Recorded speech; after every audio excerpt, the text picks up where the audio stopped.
Malaysia dan Singapura terkaget-kaget melihat neraca perdagangan Indonesia surplus terus dari tahun ke tahun. Bayangkan pada kuartal 3 saja, neraca perdagangan Indonesia surplus 13,8 miliar US. Bahkan, pada waktu kemarin Parlemen Malaysia menolak keras RUU Cipta Kerja Indonesia. Karena apa?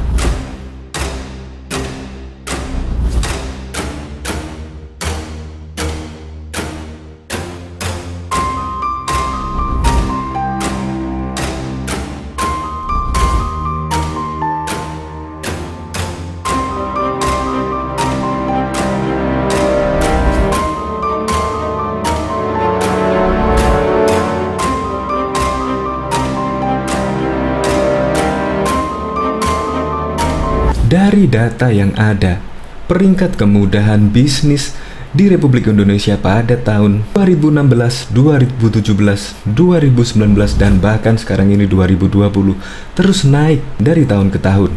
Bayangkan, pada tahun 2017, Republik Indonesia untuk peringkat kemudahan berbisnis peringkat di 73, padahal waktu dulu peringkat bisnis Indonesia ada di urutan ke-96. Bayangkan, Malaysia sudah meninggalkan Indonesia jauh, yaitu urutan nomor 12. Makanya Pak Jokowi ngotot ingin mensahkan RUU Cipta Kerja karena akan mempermudah investasi masuk di Indonesia. Jika investasi masuk di Indonesia, maka lapangan kerja di Indonesia juga akan bertambah dan akan mengurangi jumlah pengangguran. Bayangkan, Kepala BKPM juga bilang, mengurus izin usaha saja bisa hampir 2 tahun, dan mengurus izin bisa tahunan di Indonesia. Maka dengan adanya RUU Cipta Kerja, untuk mengurus perizinan dipermudah dan juga cepat.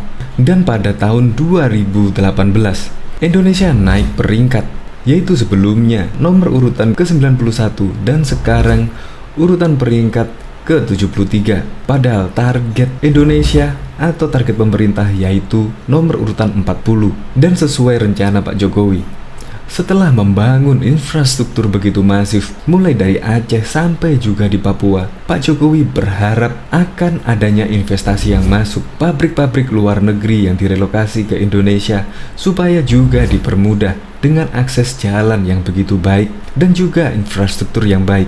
Maka harapan kedepannya adalah Indonesia bisa mempermudah investasi asing masuk ke dalam negeri sehingga juga memperkokoh ekonomi Indonesia. Untuk lebih lengkapnya simak berita berikut ini. Good News Indonesia.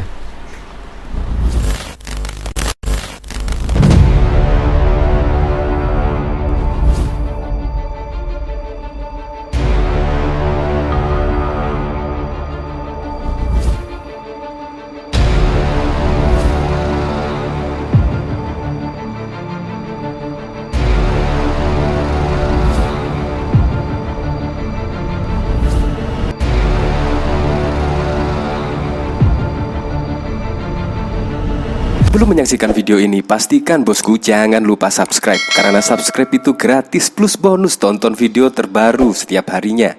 Jangan lupa ya. Malaysia dan Singapura terkaget-kaget, perdagangan Republik Indonesia surplus terus. Menteri Koordinator Bidang Kemaritiman dan Investasi Luhut Binsar Panjaitan memproyeksi pertumbuhan ekonomi Indonesia hingga akhir tahun mencapai 3% dari produk domestik bruto. Namun menurutnya, pandemi ini tidak ada satupun orang yang dapat memperkirakan. Oleh sebab itu, dia masih mengamati kondisi aktivitas ekonomi hingga 6 pekan ke depan.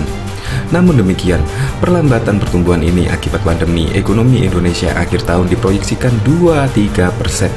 Walaupun hal ini masih bisa saja berubah di sana-sini, ujarnya dalam launching virtual Gerakan Nasional Belanja Perdagangan Pemerintah untuk Usaha Mikro dan Usaha Kecil. Menteri Keuangan Sri Mulyani Indrawati memaparkan pertumbuhan ekonomi Indonesia bakal mengalami kontraksi yang cukup dalam pada kuartal 2 dan bakal mengalami pemulihan di kisaran 0% pada kuartal 3. Ekonom PT Bank Mandiri memproyeksikan pertumbuhan ekonomi akan mengalami kontraksi baik pada kuartal 2 dan kuartal 3 tahun ini.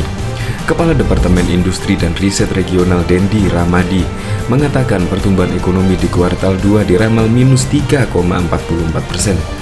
Baru pada kuartal 3 ekonomi Indonesia bisa mulai bangkit meski angkanya diprediksi masih minus 0,95%. Kuartal 2 sangat logis untuk bisa diprediksi, ekspektasi memang negatif cukup dalam. Mungkin di kuartal 3 kami bisa ekspektasi ada recovery, artinya mungkin negatifnya bisa mengecil seperti proyeksi kami minus 3%, 3-4%, turun ke minus 0,95%, ujarnya dalam video conference. Adapun pada kuartal 4 2020, pertumbuhan ekonomi akan tumbuh positif yaitu sebesar 1,62%. Secara tahunan, Bank Mandiri memprediksi pertumbuhan ekonomi Republik Indonesia bakal di kisaran 0,02% di tahun 2020.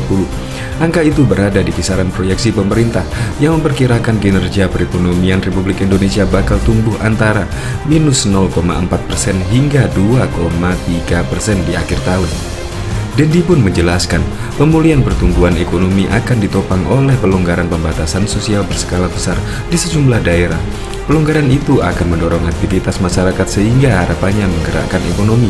Namun, ia menekankan pelonggaran tersebut harus jalan dengan pemberlakuan protokol kesehatan yang ketat sehingga potensi penularan akibat pelonggaran bisa diantisipasi.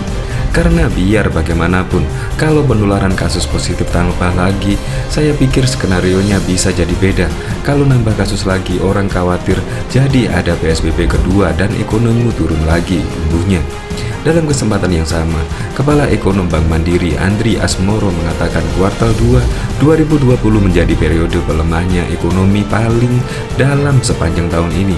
Sebab pada periode ini pemerintah mulai memberlakukan pembatasan aktivitas untuk mencegah penularan pandemi.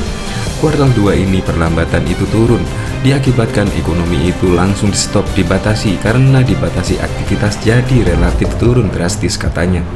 Lebih lanjut ia memprediksi ekonomi mulai pulih pada kuartal 3 2020 sejalan dengan pelonggaran pembatasan bulan Juni. Dengan catatan, pemulihan ekonomi disertai dengan penerapan protokol kesehatan, maka ekonomi bisa membaik. Namun demikian menurut dia, proses pemulihan tidak serta-merta bisa terjadi.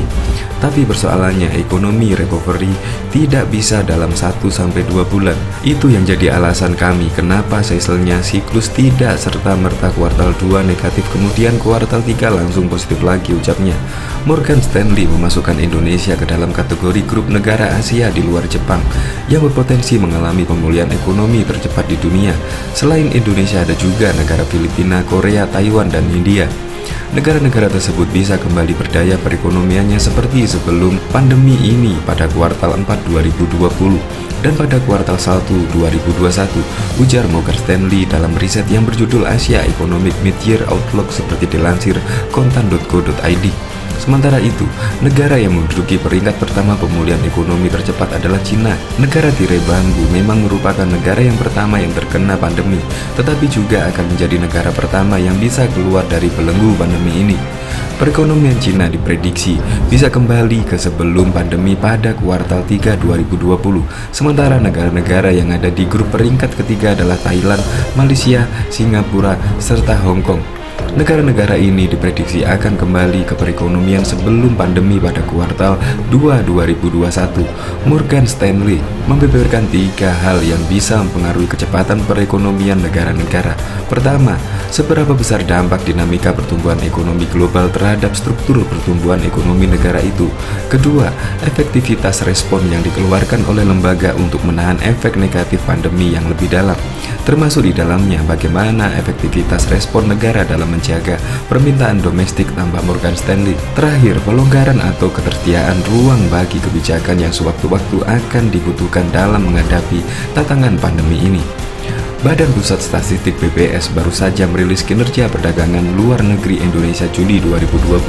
Tercatat kinerja ekspor impor mengalami surplus 3,26 miliar US pada Juli 2020, sehingga bila diakumulasikan sepanjang semester pertama 2020 telah terjadi surplus perdagangan sebesar 8,74 miliar US. Kondisi ini menunjukkan bahwa Indonesia telah memperoleh surplus perdagangan selama 3 bulan berturut-turut sejak Mei 2020.